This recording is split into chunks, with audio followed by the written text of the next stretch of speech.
चलो बच्चे लोग, आज हम लोग लाइव प्रोसेस का लेक्चर 6 स्टडी देखेंगे। लेक्चर 6 में हम लोग जो हमारा डाइजेस्टिव सिस्टम है उसका फोर्थ पार्ट को हम लोग देखेंगे, जिसमें स्मॉल इंटेस्टाइन और उसके कई सारे वाइटल फंक्शंस, लार्ज इंटेस्टाइन, ये सब सारी चीज़ें होंगी। तो सबसे पहले हम स्टार्ट करते हैं स्मॉल इंटेस्टाइन से। जैसा कि आप लोग स्क्रीन पे देख पा रहे हैं, स्मॉल इंटेस्टाइन एक्चुअली होता क्या है। Small intestine is site of complete digestion of carbohydrates, proteins and fats. Small intestine में जाकर के डाइजेशन का काम लगभग पूरा हो जाता है। हमारे फूड के जो कंपोनेंट्स हैं, कार्बोहाइड्रेट्स, प्रोटीन्स एंड फैट्स, इनका डाइजेशन स्मॉल इंटेस्टाइन में कंप्लीट हो जाता है। अब हम एक चीज़ समझेंगे बच्चे कि हमारा स्टोमक एसिडिक है। क्यों एसिडिक है? क्योंकि वहाँ पर गैस्ट्रिक जूस HCl को सेक्रेट करती है। तो हमारा फूड जो वहाँ डाइजेशन में इन्वॉल्व होता है वो भी तो एसिडिक हो जाएगा। तो स्टोमक में जो फूड इन्वॉल्व होते हैं वहाँ डाइजेशन में, वो क्या है? एसिडिक फूड है। अब ये एसिडिक फूड क्या क्या इंक्लूड करता है अपने साथ? ये कार्बोहाइड्रेट को इंक्लूड करेगा, ये प्रोटीन को इंक्लूड करेगा, ये फैट्स और लिपिड्स को इंक्लूड करेगा। ये तीन क्या हैं? हमारे फूड के कंपोनेंट्स हैं। और जो हमारा स्मॉल इंटेस्टाइन है उसमें कुछ एंजाइम्स होते हैं जो इन्हीं कंपोनेंट्स को क्या करता है? डाइजेस्ट करता है। तो हमारे इंटेस्टाइन के अंदर इंटेस्टाइनल एंजाइम्स होते हैं। ये इंटेस्टाइनल एंजाइम कार्बोहाइड्रेट को ग्लूकोज में तोड़ देता है, प्रोटीन को एमिनो एसिड में तोड़ देता है, फैट्स और लिपिड्स को फैटी एसिड्स प्लस ग्लिसरॉल में तोड़ देता है। ये बहुत इंपॉर्टेंट यहाँ पर एक्शंस हैं एंजाइम के, और किस तरह के फूड कंपोनेंट को किस चीज़ में कन्वर्ट किया जा रहा है एंजाइम के माध्यम से, ये आपको याद रखना है। ये एग्ज़ाम के लिए बहुत बहुत इम्पोर्टेंट पॉइंट्स हैं। फिर से एक बार सुन लीजिए इन चीज़ों को। कार्बोहाइड्रेट को ग्लूकोज में कन्वर्ट करना होता है स्मॉल इंटेस्टाइन के इंटेस्टाइनल एंजाइम के द्वारा। प्रोटीन एमिनो एसिड में कन्वर्ट हो जाते हैं, फैट और लिपिड फैटी एसिड और ग्लिसरॉल में कन्वर्ट हो जाते हैं। ठीक है बच्चे लोग, जब ये सारे कंपोनेंट्स अपने अपने अलग कॉन्फ़िगरेशन में कन्वर्ट हो जाते हैं, अलग अलग मटेरियल्स में कन्वर्ट हो जाते हैं, तो इनका एब्जॉर्प्शन भी चालू होता है। तो हमारे जो स्मॉल इंटेस्टाइन है ना, उसके इनर वॉल यानी कि अंदर की तरफ के जो वॉल होते हैं उस पर क्या होता है? फिंगर लैग प्रोजेक्शन होते हैं। ये फिंगर लैग प्रोजेक्शन को हम लोग विलाई या मैक्रोविलाई बोलते हैं। ठीक है, तो मैक्रोविलाई का काम क्या होता है? ये जो सारे फूड डाइजेस्ट हो गए एंजाइम के यूज़ से इंटेस्टाइन में, उन डाइजेस्टेड फूड को मैक्रोविलाई एब्जॉर्ब करती है, और एब्जॉर्ब करके कहाँ ट्रांसफ़र करती है? ब्लड में। Okay, clear? हमारे इंटेस्टाइन में एंजाइम्स होते हैं जो हमारे फूड में मौजूद कार्बोहाइड्रेट को ग्लूकोज में कन्वर्ट करते हैं, जो हमारे फूड में मौजूद प्रोटीन को एमिनो एसिड में कन्वर्ट करते हैं, जो हमारे फूड में मौजूद फैट्स या लिपिड्स को फैटी एसिड्स प्लस ग्लिसरॉल में कन्वर्ट करते हैं। अब ये जो फूड डाइजेस्ट हो गए, इन डाइजेस्टेड फूड को कौन एब्जॉर्ब करता है? विलाई या मैक्रोविलाई, जो कहाँ होते हैं? इंटेस्टाइन के इनर वॉल में होते हैं। कैसे दिखते हैं? तो फिंगर लाइक प्रोजेक्शन, जैसे फिंगर कैसा निकला हुआ होता है हाथ में, वैसे ही इनर वॉल्स में फिंगर जैसा स्ट्रक्चर निकला हुआ होता है। जब आप बड़े क्लास में जाएंगे तो इसको डिटेल में वहाँ पर देख पाएंगे, इस स्ट्रक्चर को समझ भी पाएंगे। अब स्मॉल इंटेस्टाइन रिसीव करता है अलग अलग तरह का एंजाइम, क्योंकि इन सारे चीज़ों को डाइजेस्ट करने के लिए सिर्फ इंटेस्टाइनल एंजाइम्स ही काफ़ी नहीं होते हैं। ये अलग अलग ऑर्गन से एंजाइम्स को रिसीव करते हैं। जैसे कि पेनक्रियाज से पेनक्रेटिक जूस को ये रिसीव करते हैं, जो ट्रिप्सिन और लाइपेज नाम का एंजाइम स्मॉल इंटेस्टाइन को देते हैं। क्लियर? और हमारे लिवर के साथ जुड़ा होता है गॉल ब्लैडर बाइल सॉल्ट को लिबरेट करती है, जो हमारे स्मॉल इंटेस्टाइन में रिसीव किया जाता है, जो डाइजेशन में काम आता है। ठीक है बच्चे लोग, स्मॉल इंटेस्टाइन 3 अलग अलग तरह के एंजाइम्स को रिसीव करती है। पेनक्रेटिक जूस पेनक्रियाज से, जिसमें ट्रिप्सिन और लाइपेज होते हैं, और लीवर के साथ जो गॉल ब्लैडर लगा होता है उससे बाइल सॉल्ट को रिसीव करती है। ये भी बहुत इंपॉर्टेंट पॉइंट है, इसको भी आपको याद रखना है, ठीक है। तो इसका स्क्रीनशॉट ले लीजिए, फिर हम लोग आगे बढ़ेंगे। अब जो हम अलग अलग एंजाइम्स को रिसीव करते हैं इंटेस्टाइन के अंदर, तो उसमें पेनक्रियाज का एक मेजर रोल होता है। पेनक्रियाज पेनक्रियाटिक जूस को लिबरेट करती है, जिसमें ट्रिप्सिन और लाइपेज नाम के 2 एंजाइम्स होते हैं। याद रखने, पेनक्रियाज में क्या है याद रखने हैं, पेनक्रियाटिक जूस को लिबरेट करती है, जिसमें ट्रिप्सिन और लाइपेज होते हैं। ट्रिप्सिन का क्या काम है बच्चा लोग, trypsin for digestion of protein, और लाइपेज का क्या काम है, for breaking down of emulsified fats. हम जब खाना खाते हैं तो फैट्स मटेरियल भी हमारे फूड का एक पार्ट होता है, जिसको ब्रेक डाउन करने के लिए लाइपेज का ज़रूरत होती है, क्योंकि यदि इसका ब्रेक डाउन नहीं होगा तो क्या होंगे, इसके डाइजेशन मुश्किल हो जाएंगे, इसके डाइजेशन जो है वो आसान नहीं हो पाएगा, इसलिए ये करना ज़रूरी होता है।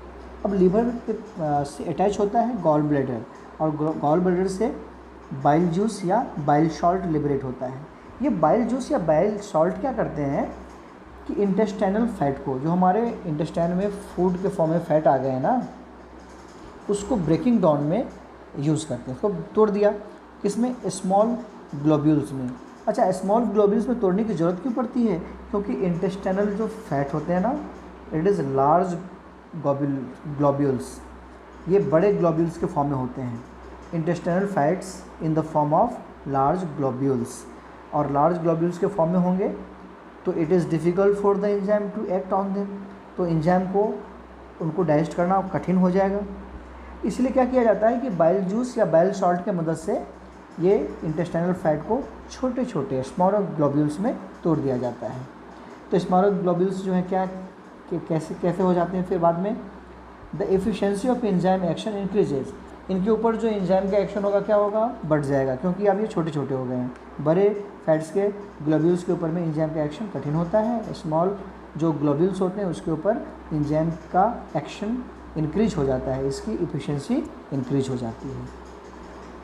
अब ये सारा चीज़ डाइजेशन का कंप्लीट हो गया, तो हमारे इंटेस्टाइन के इनर वॉल में जो विलाई होते हैं ना, वो डाइजेस्टेड फूड को क्या करेंगे, एब्जॉर्ब कर लेंगे। और ये जो डाइजेस्टेड फूड जो है एब्जॉर्ब होने के बाद कहाँ चले जाएंगे, ये with connection with the blood vessels, microvilli में ब्लड वेसल्स का काफ़ी बड़ा जाल फैला हुआ होता है। तो जैसे ही ये एब्जॉर्ब होगा फूड, वो ब्लड वेसल्स में जो ब्लड्स हैं वो क्या करेंगे, डाइजेस्टेड फूड को एब्जॉर्ब कर लेंगे, और फिर एब्जॉर्ब करके क्या करेंगे, इसका यूटिलाइज फॉर एनर्जी, हमें एनर्जी चाहिए, तो उसके लिए वो डाइजेस्टेड फूड यूज़ में आएगा न्यू टिश्यूज़ के फॉर्मेशन में, एंड पुराने टिश्यू जो टूट जाते हैं, फट जाते हैं, डैमेज हो जाते हैं, उनके रिपेयर के लिए। तो इसके 3 काम हो गए डाइजेस्टेड फूड का। पहला काम क्या है, फॉर एनर्जी, दूसरा काम फॉर न्यू टिश्यू फॉर्मेशन, तीसरा काम repair of the old tissues. तो you have to remember all this things, all the functionalities of the different part of the digestive system. Okay students, इसका screenshot ले लीजिए, फिर हम लोग आगे की तरफ बढ़ते हैं। अब हम स्क्रीन पे देख पा रहे हैं कि लार्ज इंटेस्टाइन का क्या रोल होता है, ठीक है। तो 7 जो डाइजेस्टिव सिस्टम का पार्ट है वो क्या है, लार्ज इंटेस्टाइन है। So large intestine carry unabsorbed food from small intestine, जो फूड एब्जॉर्प्शन के बाद बच जाते हैं स्मॉल इंटेस्टाइन में, उसको क्या करती है लार्ज इंटेस्टाइन, उसको अब कैरी करती है। और क्या फंक्शन होता है इसका, absorb water from the unabsorbed food from small intestine. Small intestine से जो अनएब्जॉर्ब्ड फूड आते हैं ना लार्ज इंटेस्टाइन में, तो वहाँ पर उसके पास वाटर कंटेंट ज़्यादा होता है। तो जब वाटर कंटेंट में ज़्यादा होंगे तो वेस्ट हो जाएगा, इसलिए वो क्या करती है लार्ज इंटेस्टाइन कि इसमें जो वाटर कंटेंट होते हैं उसको एब्जॉर्ब कर लेती है, क्योंकि हमें बॉडी में तो वाटर भी तो चाहिए। तो वाटर का एब्जॉर्प्शन मेनली कहाँ होता है, लार्ज इंटेस्टाइन में, और बाकी जो डाइजेस्टिव फूड है उसका एब्जॉर्प्शन कहाँ होता है, स्मॉल इंटेस्टाइन में। तो ये 2 पॉइंट आपको याद रखने हैं बच्चे लोग, ओके। तो ये जो वाटर का एब्जॉर्प्शन होगा, तो यहाँ भी विलाई चाहिए। लार्ज इंटेस्टाइन के जो विलाई हैं वो क्या करते हैं, वाटर को एब्जॉर्ब करते हैं, और स्मॉल इंटेस्टाइन के विलाई क्या करते हैं, डाइजेस्टेड फूड को एब्जॉर्ब करते हैं। Is it clear to all. तो ये लार्ज इंटेस्टाइन के बारे में आपको इतना ही पढ़ना है। अब जो 5th पार्ट है, अब लास्ट पार्ट है डाइजेस्टिव सिस्टम का, वो क्या है, एनस है। Anus is the last part of the digestive system. इसको हम बोलते हैं exit of the alimentary canal, ठीक है। अब नेक्स्ट पॉइंट इसके साथ क्या जुड़ा हुआ है कि anus receive unabsorbed food material, जिसको रेसिड्यू बोलते हैं हम लोग, जो चीज़ें बच जाती हैं बेकार की चीज़ें उसे रेसिड्यू बोला जाता है। सो एनस क्या करता है, receive unabsorbed food material from large intestine. Clear. Next point है unwanted material that got from the large intestine removed via anus. Anus के द्वारा क्या किया जाता है, उसको बाहर निकाल दिया जाता है, जिससे हम लोग क्या बोलते हैं, एक्सक्रीटा या फेसेस बोलते हैं।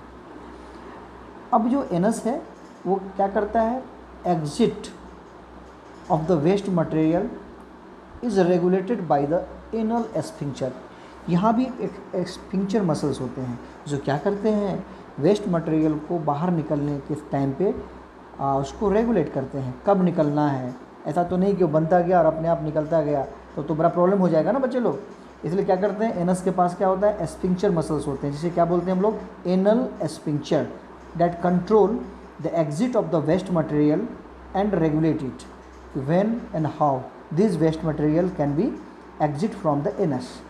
It will be controlled by the anal sphincter muscles. Is it clear to all? तो इसका स्क्रीनशॉट ले लीजिए, फिर हम लोग आगे की तरफ बढ़ते हैं। बच्चे लोग, जैसा कि आप लोग स्क्रीन पे देख पा रहे हैं, यहाँ पर डेंटल कैरीज है, इसके बारे में हम लोग को थोड़ा सा जानना चाहिए, ये इम्पोर्टेंट पॉइंट है। डेंटल कैरीज का मतलब होता है टूथ डिके। देखते हैं दांत खराब होने लगते हैं, दांत झड़ने लग जाते हैं एक तरीके से, तो this is called dental caries. ये होता क्यों है, तो इसका होने का कारण है gradual softening of the enamel and dentine. Dentine और इनामिल क्या है, हमारे टूथ का कवरिंग है। टूथ के सबसे बाहर कवरिंग को बोलते हैं इनामिल, और उसके अंदर के इनर कवरिंग को क्या बोलते हैं, डेंटाइन। क्लियर। तो ये ख़राब हो जाते हैं, इनामिल और डेंटाइन ख़राब हो जाते हैं, जिस कारण से टूथ जो है वो डिके करता है, और टूथ के डिके को क्या बोलते हैं हम लोग, डेंटल कैरीज। टूथ जो है हमारा, वो फूड पार्टिकल्स जिसके साथ चिपक जाएंगे, जिसमें ग्लूकोज होता है, क्योंकि हमारे मुंह में ही डाइजेशन चालू हो जाता है ना हमारे माउथ के अंदर, और सेलेब्री एमाइलेज क्या करते हैं, फूड को ग्लूकोज में कन्वर्ट कर देते हैं। तो ग्लूकोज मटेरियल यदि हमारे टूथ से चिपक जाएंगे, तो बैक्टीरिया हमारे मुंह के अंदर जो मौजूद है वो क्या करेगा, उसके साथ एक्शन करेगा, उसके साथ उनके इंट्रैक्शंस होंगे, जिसके कारण वो ग्लूकोज को क्या करेगी, डाइजेस्ट करेगी। और ग्लूकोज को डाइजेस्ट करने के कारण जो फूड पार्टिकल्स हैं वो कैसे हो जाएंगे, एसिडिक हो जाएंगे, क्योंकि बैक्टीरिया का जब डाइजेशन का प्रोसेस चालू होता है ना, तो it will secrete the acid. ठीक है बच्चे। अब ये एसिडिक जो पार्टिकल्स हैं वो क्या करेंगे, ये जो पार्टिकल्स हैं not able to neutralise the acidic materials as plaque covers the teeth. ठीक है। अब ये एसिडिक मटेरियल बहुत हानिकारक होते हैं, ये क्या करेंगे, हमारे दांतों को क्या करेंगे, डिके करने में मेजर रोल प्ले करेंगे। एसिड से आपने देखा ना, लैब में देखा होगा कि एसिड में कुछ डाल दो तो क्या हो जाता है, वो गल जाता है, वो ख़राब हो जाती हैं चीज़ें। तो हमारे दांत के चारों तरफ यदि एसिड का एक वातावरण आ जाए तो क्या हो जाएगा, दांत भी ख़राब हो जाएगा ना। अब हमारे मुंह में सेलेब्री एमाइलेज होते हैं जो कि बेसिक नेचर के होते हैं, वो उस एसिडिक मटेरियल को न्यूट्रलाइज कर सकते हैं, लेकिन सेलेब्री एमाइलेज भी यहाँ पर उसको न्यूट्रलाइज नहीं कर पाते। क्यों नहीं कर पाते, क्योंकि हम जब खाते हैं ना, तो हमारे दांत के ऊपर में क्या होता है, एक कवर जैसा एक लेयरिंग हो जाता है, जो सेलेब्री एमाइलेज को वहाँ तक पहुँचने में रोकने का काम करता है, पहुँचने नहीं देता है, जिसका रिजल्ट क्या होता है, टूथ डिके कर जाते हैं। और डिके टूथ के कारण क्या होता है, leads to inflammation of the pulp and infection, और हमारे दांत में इन्फ्लामेशन यानी सूजन हो जाता है, इन्फेक्शंस हो जाते हैं, और दांत खराब हो जाता है। इसलिए इसका रेमेडी क्या है बच्चे, कि brushing the tooth after taking food regularly. हमें निश्चित अंतराल पे क्या करना चाहिए, दांतें साफ रखनी चाहिए। तो यहाँ से क्वेश्चंस आ सकता है, ये इंपॉर्टेंट पॉइंट है। तो आपका जो ह्यूमन डाइजेस्टिव सिस्टम है आज कंप्लीट हो गया। अब हम लोग दूसरे लैब प्रोसेसेस रेस्पिरेशन के बारे में नेक्स्ट क्लास में डिस्कस करेंगे। तब तक आप इसके नोट्स कंप्लीट कर लीजिए, और हम जब जैसे ही हमारा लैब प्रोसेस कंप्लीट होगा, इसके क्वेश्चन आंसर्स हम लोग आपको देंगे, और फिर हम लोग चीज़ों को आगे देखेंगे।